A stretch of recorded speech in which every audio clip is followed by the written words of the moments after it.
నమస్కారం. ఆర్జీ9 TV news కి స్వాగతం. పార్టీ కార్యాలయంపై దాడి చేసిన వారిని చట్ట ప్రకారంగా అరెస్ట్ చేస్తే తప్ప చట్టం తన పని తాను చేసుకునే స్వేచ్ఛను చంద్రబాబు ఇచ్చాడు.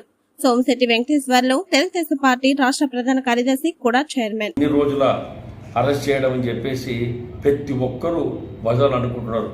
ఒక దుర్మార్గుడు చేతగానే దద్దమ్మ ఒక ఎమ్మెల్యేగా ఉండి ప్రజాప్రతినిధిగా ఉండి రాష్ట్రంలో ఉన్నటువంటి దేవాలయం లాంటి తెలుగుదేశం పార్టీ కార్యాలయాలను దుండగులు తెచ్చి రౌడీలను తెచ్చి కాల్చివేస్తే ఆ రోజు గత ప్రభుత్వం వైఎస్ఆర్ ప్రభుత్వం ఏది పట్టించుకోలేదు. కేసులు సరిగైనటువంటి ఇది లేకుండా తీసిపడేసి నష్టాలు కనీసం తప్పు చేసిన వారిని మీ కేసులు కాకుండా తెలుగుదేశం పార్టీ వాళ్ళని మీరు తప్పు చేశారని చెప్పి వాళ్ళ మీద దౌర్జన్యం చేసి ఇప్పుడు సంఘటన అందరికీ తెలిసిందే.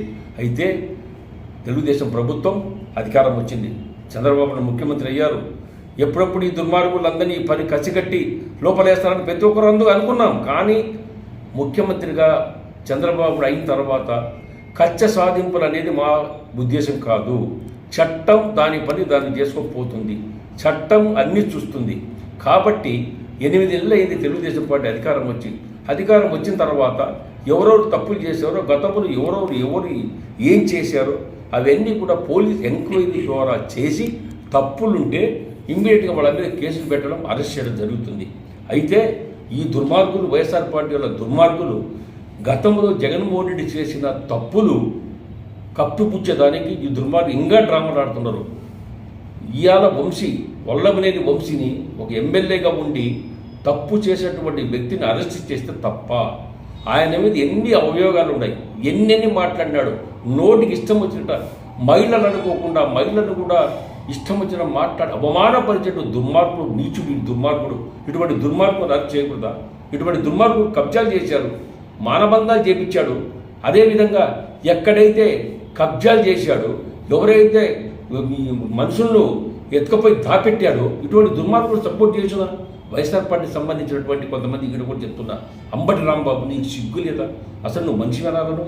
నీవు చంద్రబాబు నాయుడు కచ్చ సాధింపు తీస్తానంటాడావా? చంద్రబాబుని కచ్చ సాధింపు చెయ్యలేడు. చంద్రబాబు తత్వం అది కాదు. మేము ఎప్పుడున్న కార్యకర్తలందరూ లీడర్లు అందరూ కూడా ఇంకా లేట్ జరుగుతుంది. ఈ దుర్మార్గులు, ఈ చెత్తనా కొడుకులందరూ ఇంకా లోపల పడేయకుండా చంద్రబాబుని స్లోగా ఉండాలని మేము అనుకుంటుంటే చంద్రబాబు నాయుడు ఎక్కడ కూడా తప్పు చెయ్యడు. ఆ కచ్చ సాధింపు అనేది చంద్రబాబు తెలియదు.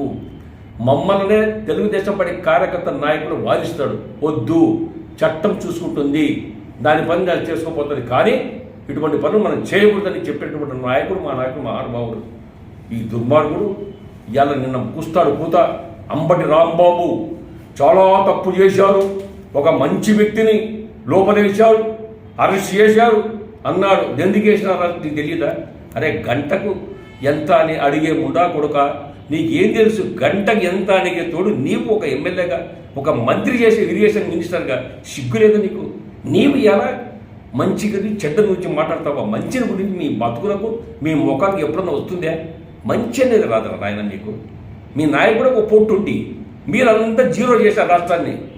ఒక పోట్టుండి మీ నాయకుడు మంత్రులు మీరందరూ ఎంపీలు తెచ్చారు, రాష్ట్రాన్ని జీరో సున్నా చుట్టారా మీరందరూ దుర్మార్గులారా. మంచి రాష్ట్రం ఇది, మంచి ప్రజలు తీర్పు పొరపాటుని ఇచ్చి మిమ్మల్ని గెలిపించుకొని రాష్ట్రాన్ని జీరో చేసి నాశనం చేశారు కదా దుర్మార్గులారా. అందుకని ఇటువంటి దుర్మార్గులు సపోర్ట్ చేయొద్దండి. తప్పు చేసిన వాడికి దండన తప్పదు. రెడ్ బుక్ అంటారు. ఎవడరా మీరు రెడ్ బుక్ మీరు అనేది? తప్పు చేసిన వాడికి ఉంటుంది రెడ్ బుక్లు. ఎప్పుడు కూడా మా లోకేష్ బాబు పగ సాధింపే వ్యక్తి కాదు. యువకుడు, ఉత్సాహంతో ఆలోచన పడడు. ఎప్పుడు ఎవరికి ఏం చేయాలో అన్ని ఆలోచించి చేసేటువంటి వ్యక్తి ఇవాళ లోకేష్ ఇవాళ కచ్చ సాధింపు వ్యక్తి కాదు. లోకేష్ నిజంగా కచ్చ సాధింపు జరిగింటే నిన్ను ఎప్పుడు అంబటి రాంబాబు నిన్ను ఎప్పుడు లోపలేసు, వంశీని ఎప్పుడు లోపలేసు, ఈడోడు కొడాలి నాన్నగారికి ఇంతవరకు మేము ఉండలేదు. కొడాలి నాన్నగారికి మరి బుద్ధి ఉందే? అటువంటి దుర్మార్గం ఉన్నారా మీ పార్టీలో? అందుకని ఇప్పటి నుంచి పొరపాటు చంద్రబాబు పేరు ఎత్తినా, చంద్రబాబు నాయుడు పేరు ఎక్కడన్నా ఊసినా, ఎక్కడన్నా వీరికి తప్పు మాట్లాడినా కబర్దాన్ని మీకు అంతా తెలుస్తాం. ఆ రోజున మీకు అంతు తెలుస్తాం. మీకు జాగ్రత్తగా ఉండండి.